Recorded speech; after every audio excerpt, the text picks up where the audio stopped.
Sir, Rubina, Qasim और गफूर तीनों Indian army की गिरफ्त में। रुबीना और कासिम हमारे लिए इंपॉर्टेंट है, but Gafoor is a threat. जनाब, मुझे नहीं लगता गफूर क्रैक होगा। वो बड़ा ही मजबूत बंदा है, अल्लाह से खौफ ज़्यादा है।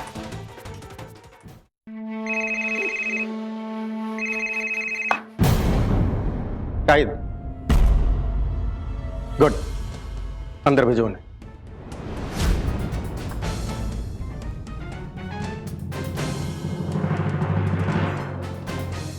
क्या बात है जनाब, आज तो पूरा कुनबा यहीं पे जमा है। तशरीफ रखिए। फारूक, ये हमारे मुजाहिदीन टीम के अहम मेंबर हैं, अंडर रैप्स।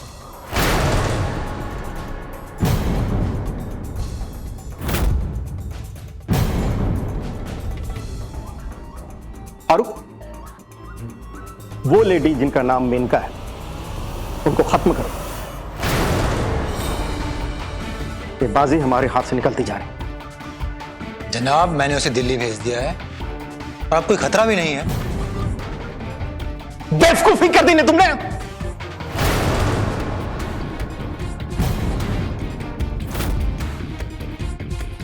मेनका के साथ तुम्हारा कोई पर्सनल रिश्ता, कोई खास रिश्ता? जनाब, हुआ क्या है, उस लड़की को मैंने इंडियन आर्मी से दूर कर दिया है और कोई खतरा भी नहीं है। मैंने कहा खत्म कर दो उसे। सारे सबूत नेस्तनाबूद हो जाने चाहिए, कोई सबूत छूटना नहीं चाहिए, नहीं तो सारे नेक्सस इंडियन आर्मी के हाथ लग जाएगा। गो! जी जनाब, बेहतर। जैसा आपने कहा है वैसा ही हो।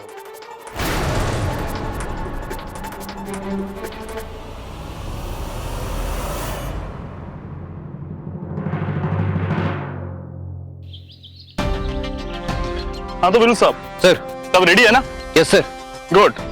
बिल्लू साहब, आपने अजय पाल नाम बताया ना इस जवान का? Yes sir. सर, बड़े कमाल का जवान है। मैंने अपनी 15 साल की सर्विस में ऐसा निशानेबाज नहीं देखा सर। बलदेव साहब ने मुझे बताया था कि इसका पिस्टल शूटिंग और राइफल शूटिंग दोनों में गजब का निशाना है। सर। चलो फिर देर किस बात की, देखते हैं कैसा निशानेबाज है। चलो।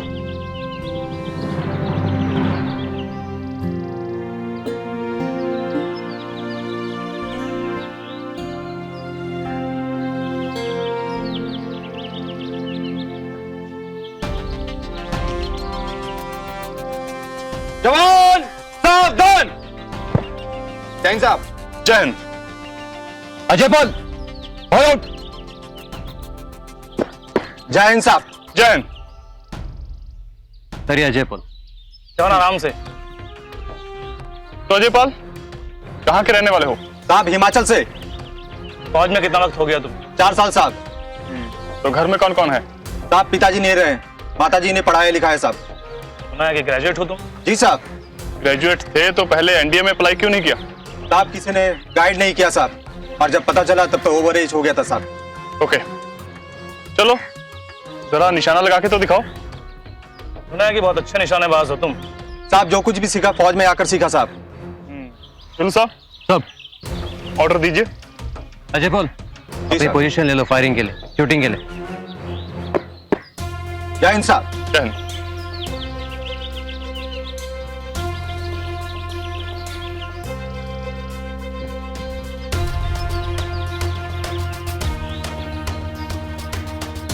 कमान, मैगजीन फर, सिंगल शॉट, 6 राउंड फायर।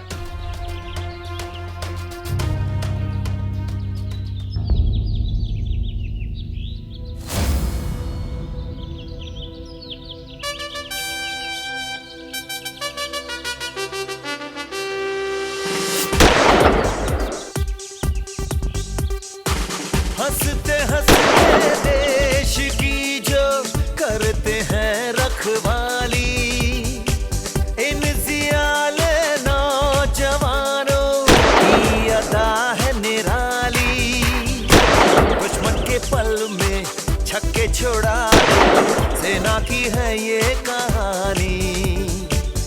करते हैं मिल जिसको सलामी सारे हिंदुस्तानी।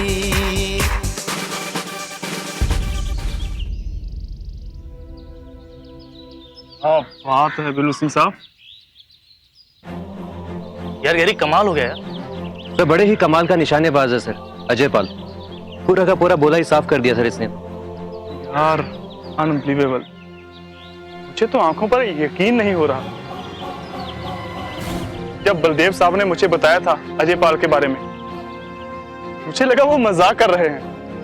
यार ये तो उससे कहीं आगे निकला। क्या निशाना है। बिल्लू सिंह साहब सर मुझे अजय पाल की फाइल अभी इसी वक्त दीजिए। मैं आज ही सीओ सर के ऑफिस में जाता हूं और हाथों हाथ इसकी फाइल का काम करवाता हूं। देखिए यार, अगर इसे ट्रेनिंग दी जाए ये तो इंटरनेशनल शूटर बन सकता है। गारंटी है जी। क्यों साहब? सर इसे ऐसी कंट्री में भेजा जाए जहां बेस्ट ट्रेनिंग होती। हम रिकमेंड करेंगे इसे। कमाल कर दी, ये तो मेडल जीत सकता है। सर मैं आज शाम को ही इसकी फाइल आपके ऑफिस में पहुंचा दूंगा। बिल्लू साहब जी क्या बात करते हैं। वो कहते हैं ना कि कल करे सो आज कर, आज करे सो अब कल पे क्यों छोड़ रहे हैं, शाम पे क्यों छोड़ रहे हैं? अभी बलदेव सिंह साहब के ऑफिस में जाते हैं, वहां से फाइल उठाते हैं और काम करते हैं। सर चलिए सर। चलिए विकी।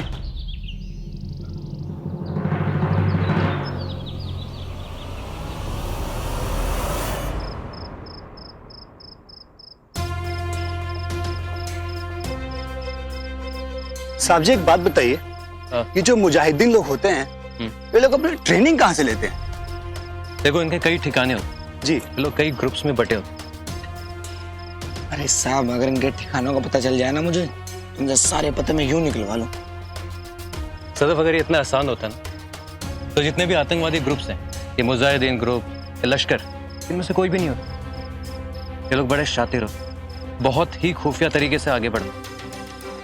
एक ग्रुप को दूसरे ग्रुप के बारे में पता नहीं होता, सिर्फ इनके लीडर्स जानते हैं कौन कहां किस ग्रुप में। साहब जी माना कि इनके तौर तरीके मालूम करना मुश्किल है, लेकिन वहां पे कुछ मूवमेंट नजर आ रही। साहब जी कौन है? हिलने की कोशिश मत करना।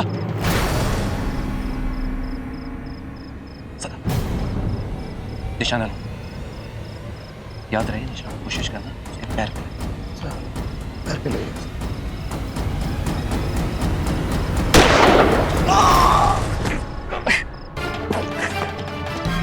चलो देखते हैं।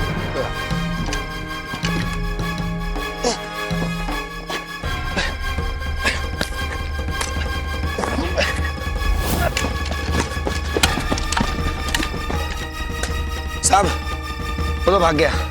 चारों तरफ फैल जाओ, वो बच के भागना नहीं चाहिए। Yes sir. Come on.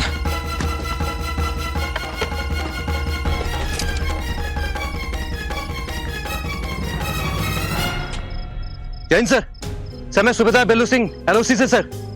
Sir यहाँ अभी अभी एक टेररिस्ट देखा गया सर। सर हमारी गोली से जख्मी हुआ सर, मगर बच निकलने में कामयाब रहा और इंडियन टेरिटरी में घुसा है सर। सर सर सर वो पास ही की बस्ती की ओर भागा है। नहीं सर, किसी और के होने के आसार नहीं है। सर सर सर हम लगातार आगे बढ़ रहे हैं सर। सर कोई भी हरकत होने से आपको रिपोर्ट करेंगे सर। जैन सर।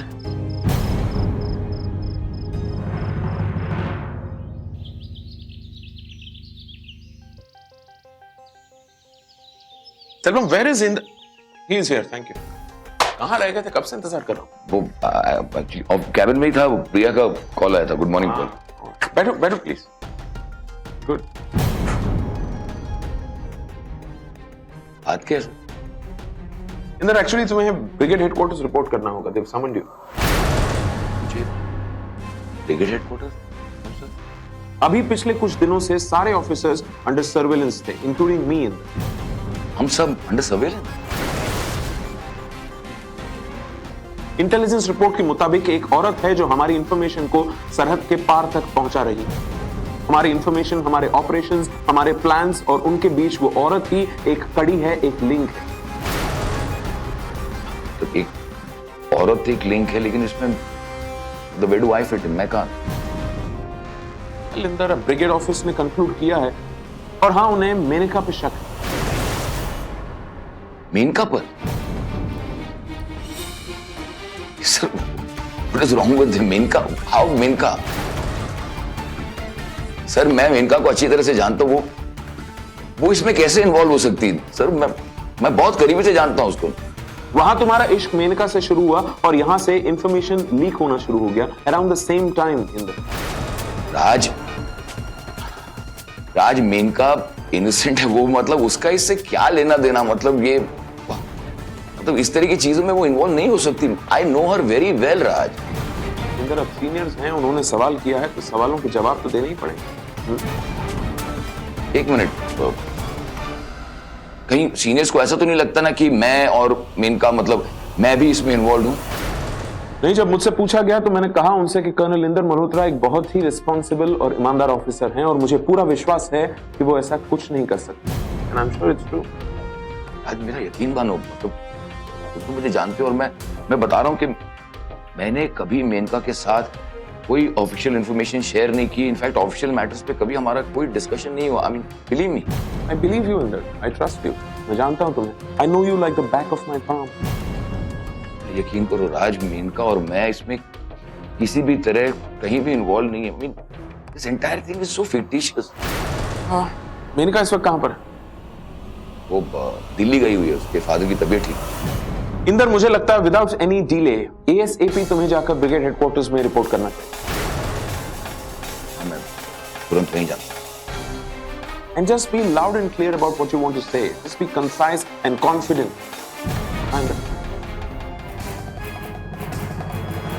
इंदर, तुम कैसे फंस गए इन सारी बातों? I mean, तुम्हारी अच्छी खासी एक बीवी है, 2 प्यारे से बच्चे हैं। Where was the need for an extramarital affair, God damn it? और हाँ इंदर, मेनका को वापस बुला लो। हो सकता है उसकी जान को खतरा। मेनका की जान को खतरा क्यों? I mean, अगर मेनका ही इंफॉर्मेशन दे रही है तो वो मिलिटेंट्स की टारगेट होगी अंदर। They would want to get to her before we get to her. I understand. लेकिन मेरा यकीन मानो, मैं आखिरी बार कह रहा हूँ, वो इनोसेंट है, वो इसमें इन्वॉल्व नहीं है। Seriously. Just in case. हमें सारी पॉसिबिलिटीज के लिए तैयार रहना होगा। अब प्लीज उसे जाकर ये मत बता देना कि वो हमारी सस्पेक्ट है। It's too early to share any confidential information. Hope you understand. Take care.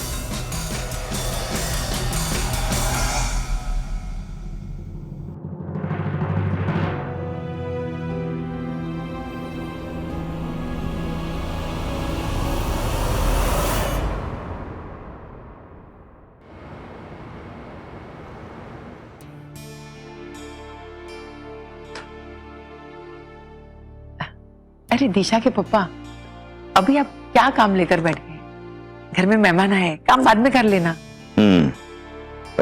कल्पना बहन, ऐसा है कि दिशा मेरी डिग्री है,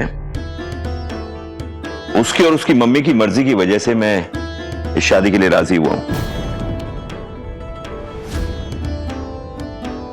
अरे आशु बोलो छो, अभी तो आपकी भी मर्जी है ना। एक बात मैं साफ कर देना चाहता हूं, ये लीगल पेपर्स हैं, इसमें साफ साफ लिखा है कि विक्की और दिशा की शादी के बाद दिशा का मेरी या इस घर की प्रॉपर्टी पे कोई हक नहीं होगा।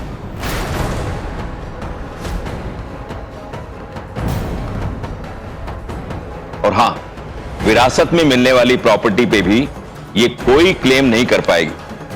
समझी गए ना?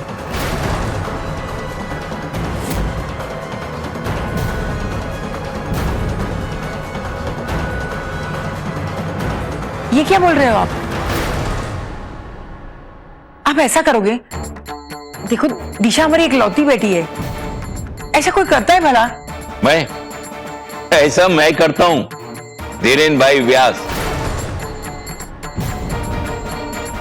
अरे शादी के बाद दिशा इस घर की प्रॉपर्टी से बेदखल कर दी जाएगी, बस।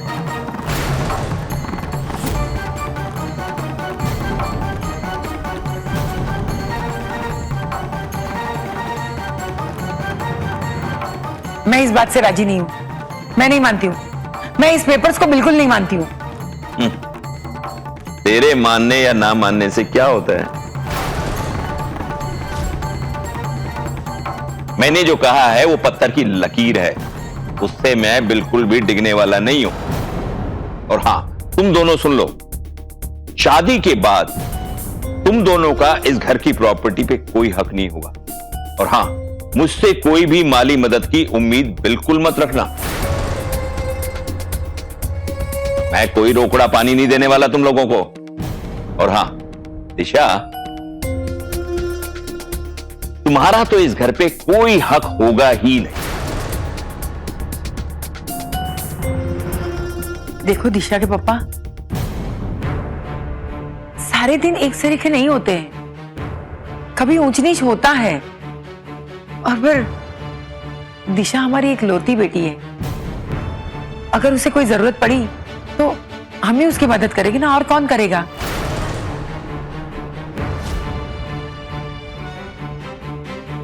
और फिर आप इतने बड़े बिजनेस वाले हो तो वो आपसे ही आशा रखेगी ना, और किससे रखेगी। देखो आप ऐसा नहीं कर सकते।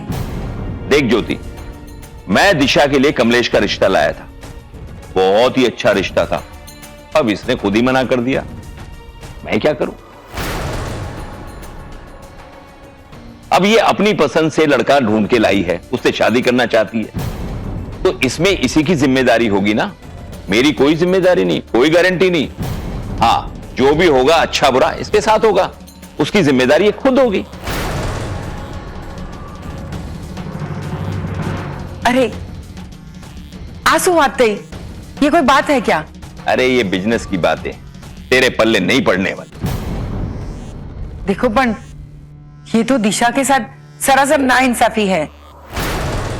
नाइंसाफी कैसे हुई?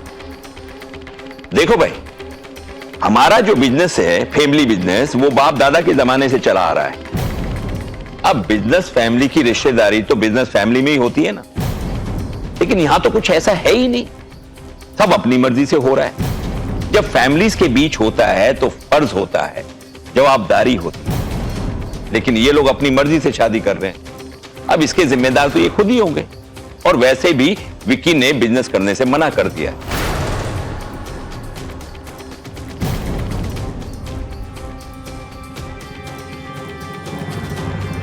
तो फिर काहे का फर्ज, काहे की जवाबदारी? सर मुझे कुछ नहीं चाहिए, और ना ही मुझे आपकी इस प्रॉपर्टी में कोई इंटरेस्ट है।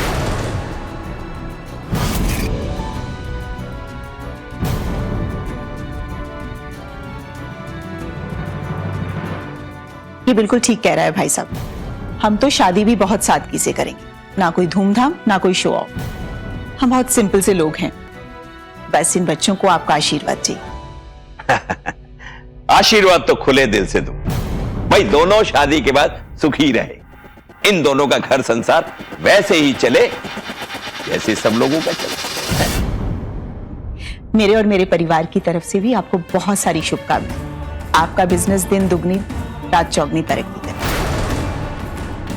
अंकल मैं इतना कमा लेता हूं कि अपना और अपने परिवार का ख्याल रख सकूं। मेरे मॉम डैड ने मुझे इस काबिल बना रखा है कि मैं बाहर सर उठाकर गर्व से चल सकूं और दुनिया से इज्जत पा सकूं। जी भाई साहब, मेरा बेटा इतना तो कमा ही लेता है कि वो अपनी और अपनी पत्नी की जिम्मेदारी ठीक से निभा सके। हाँ हाँ, उठा सकता है। अभी 2 जोड़ी कपड़े, 1 जोड़ी चप्पल, एक छोटा सा रहने को कमरा और 2 वक्त की रोटी, तो क्या कर सकते हैं? ये सब तो दिशा ने खुद ही चुना है, इसमें आप और मैं क्या कर सकते हैं? हाँ, एक काम करता हूं, मुहूर्त की डेट फिक्स करके आपको इन्फॉर्म कर दूंगा। अब बारात वारात तो आनी जानी है नहीं, मेहमानों के स्वागत की चिंता भी नहीं है, बच्चों की खेल खेल में शादी हो जाएगी, और क्या। अच्छा, जय श्री कृष्णा।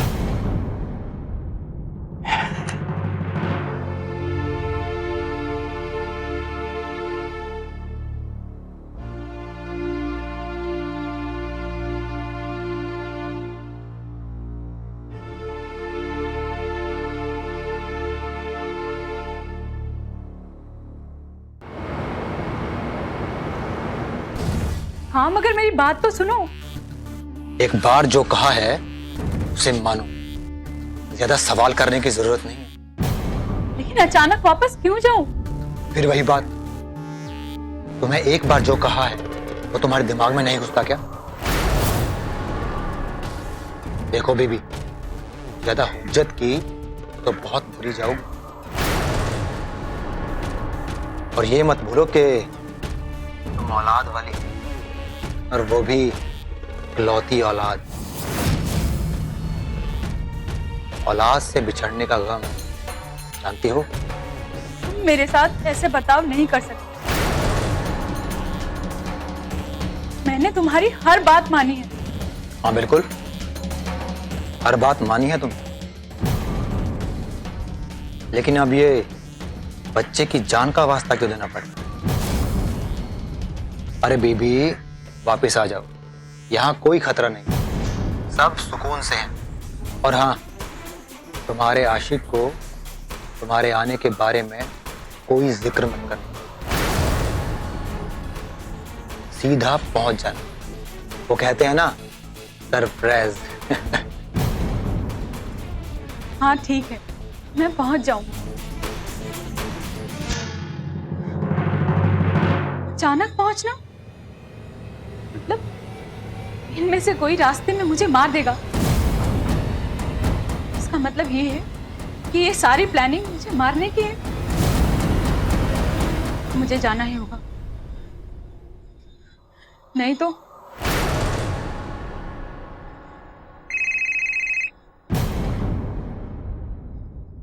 हाँ बोलो इंदर। आज तो मेरा नाम ले रही हो? नहीं डार्लिंग, ऐसी बात नहीं है, बस वो थोड़ा पापा को लेकर। हाँ, तुम्हारे पापा की तबीयत कैसी है? अब ठीक है। अगर पापा की तबीयत ठीक है तो तुम वापस आ जाओ। वापस? क्यों, वापस आने का इरादा नहीं है क्या? नहीं नहीं, मेरा मतलब वो नहीं है। इनफैक्ट मैं भी यही सोच रही थी कि मैं वापस। अच्छा, तो तुम भी वापस आने का सोच रही? नहीं, मेरा मतलब है हाँ। क्या बात है, टेंस हो? टेंस क्यों? नहीं मतलब तुम्हारे पापा की तबीयत को लेकर। हाँ टेंस, थोड़ी टेंस हूँ। ठीक है, काम करो, तुम जल्द से जल्द वापस आ जाओ, आगे की तैयारी मैं कर लूंगा। ठीक।